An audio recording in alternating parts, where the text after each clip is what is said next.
Café César, la chronique autour de l'œuvre de la saga des Césars de Bernard Monteau. Bienvenue dans le Café César, cette émission que je partage avec mon ami Patrick Figeac, dans laquelle nous échangeons sur des extraits piochés au hasard du livre César l'éclaireur, duquel j'ai également proposé un feuilleton radiophonique. Alors aujourd'hui, nous allons nous intéresser à la page 46 du chapitre 3 qui s'intitule Pas à pas, cœur à cœur, et nous écoutons Patrick. Sauveterre, le 22 décembre. Le hasard n'existe pas. Celui qui souffre cherche un père, et il marche plus longtemps que les autres. Alors, naturellement, il rencontre celui qui cherche un fils. C'est la moitié du plan. L'autre moitié te conduira au rendez-vous secret. Personne n'ose, mais c'est déjà possible. Si tu goûtes une seule fois à celui qui t'accompagne, tu ne peux plus jamais en douter.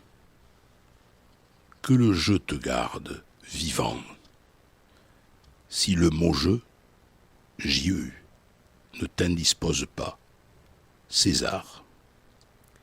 C'est à vous couper le souffle, un tel recul sur les événements de la vie. On commence par lire et puis on ne comprend pas, jusqu'à ce que le rideau se lève. Alors, on pressent d'autres perspectives, une autre langue issue d'un autre monde. Bien sûr, je l'ai lu et relu cette lettre, et plus je m'approchais du sens, plus il m'échappait. Mais à chaque fois, je m'élevais. Assis sur le bord de mon lit, j'étais là, tout bête, essoufflé d'avoir parcouru ces quelques lignes. La lettre glissa de mes doigts pour aller tomber sur le sol. Pour rien au monde, je n'avais bougé de peur de perdre l'intensité qui me traversait. J'étais heureux, profondément heureux pour la première fois de ma vie. J'eus la conviction d'avoir rencontré un homme, un vrai, un qui m'attendait. Et je me suis senti aimé à perdre haleine par le hasard qui m'avait confié César. Voilà, j'y étais une nouvelle fois. Quelques mots avaient suffi. Celui qui m'accompagne était là, perché sur mon épaule. J'aurais voulu crier « César, c'est vrai, la première moitié du rendez-vous conduit à la seconde. » J'aurais voulu danser, célébrer ma découverte, mais le sacré me cloua sur place, dans une joie qui réclamait toute ma dignité. On vient donc de lire la page 46 du chapitre 3. Et je vais te poser la question, Patrick. Quel extrait, quelle phrase t'a plus particulièrement touché dans cette page ? Il y en a deux, en fait.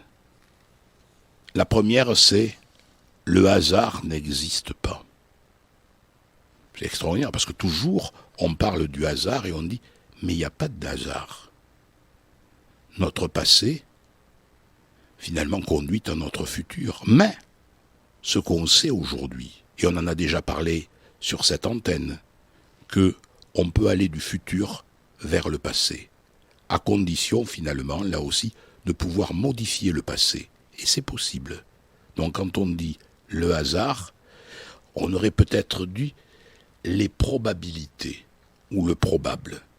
Et la seconde phrase qui m'a étonné, c'était quand il dit « C'est vrai, c'est la première moitié du rendez-vous conduite à la seconde ». C'est-à-dire que là, celui qui écrit cette lettre, Jacques, je crois, a fait la moitié du chemin.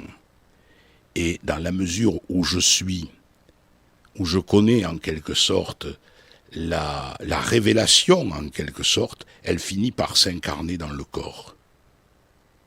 La révélation, je ne suis pas forcément la mystique, mais j'ai une révélation qui vient d'une personne qui me dit quelque chose, elle finit par s'incarner. C'est-à-dire on écoute, et ensuite, elle devient chair. Je crois qu'il y a une phrase dans la Bible qui dit « Le Verbe s'est fait chair ». Et là, on l'a cette phrase.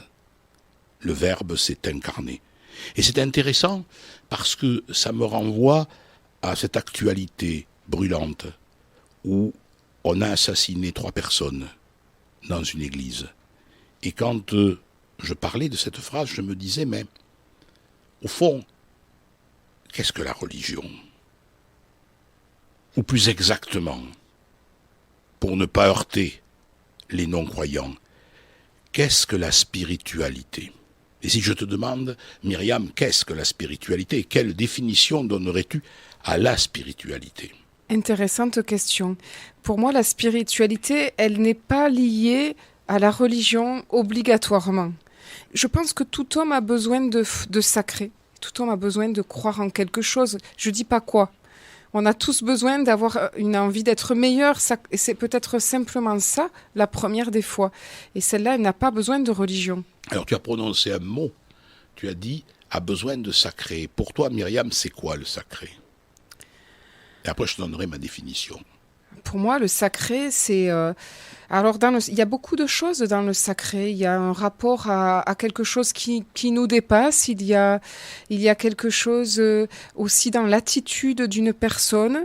Pour moi, le sacré, je vois une personne qui a des gestes d'une certaine manière, avec beaucoup de respect, avec beaucoup de recueillement. Il y a l'attitude de la personne et il y a ce qui lui permet d'avoir cette attitude, ce qui la permet de se projeter. Encore une fois, je dirais, pour être accessible à tous, une partie de nous qui est aimante, qui est meilleure, qui est pleine de paix.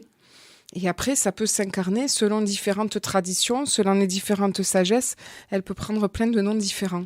Alors, moi, je vais te donner ma définition, même si j'adhère tout à fait à ce que tu viens de dire. Le sacré, c'est ce qui s'oppose au profane. Tu vas me dire, nous voilà bien avancés. Qu'est-ce que le profane ? C'est celui que je peux voir. Et le sacré, c'est ce qui ne se voit pas. Et ça nous amène à la définition de la spiritualité, cette définition qui recouvre, je veux dire, tous les aspects de notre humanité, religieuse ou pas, c'est être capable de nommer ce qu'on ne comprend pas. Et il y a des choses que nous ne comprenons pas. Et pouvoir mettre des mots sur ce que je ne comprends pas, c'est la spiritualité. Et l'amour est entre cette incarnation, cet aspect matériel et la spiritualité, ce que je ne comprends pas.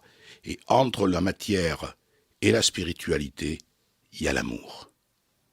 Et cet amour, effectivement, qui devrait être au cœur de toute chose, mais on voit combien l'actualité récente nous explique et nous montre que l'amour, on ne sait pas ce que c'est.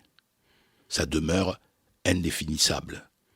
Chacun a sa définition de l'amour. Très beau message, Patrick. Moi, ce qui m'a touché plus particulièrement, alors en t'écoutant, il y a eu deux. Parce qu'effectivement, quand j'ai entendu cette phrase « personne n'ose » et c'est déjà possible, je ne l'ai pas exactement là sous les yeux, j'ai trouvé ça vraiment bouleversant. Voilà, de dire « personne n'ose ». S'approcher de... Voilà, on est enfermé dans une espèce de cocon et on ne sait même pas qu'en nous, à portée de nous, on a accès à un autre monde. Je le dirais comme ça. Et la deuxième chose qui m'a touchée, c'est plus je m'approche du sens, plus il m'échappait, mais à chaque fois, je m'élevais. Et là, c'est un petit peu l'écho que je fais, c'est ce que nous essayons de faire tous les deux, Patrick, dans cette émission, puisqu'à chaque fois, on essaye de s'approcher du sens. Comme tu l'as si bien fait, on s'approche du sens, il nous échappe un petit peu, puis on y retourne et on s'approche un peu plus à chaque fois. Et à la fin, on s'élève et on aperçoit un sens sur même une actualité qui nous touche particulièrement. Donc c'est ça le message qui m'a particulièrement interpellée aujourd'hui. C'est ce que j'essaye de faire avec Patrick dans cette émission, mais c'est ce que j'aimerais aussi proposer, et c'est ce que je propose déjà dans un groupe de lecture dans lequel nous faisons la même chose.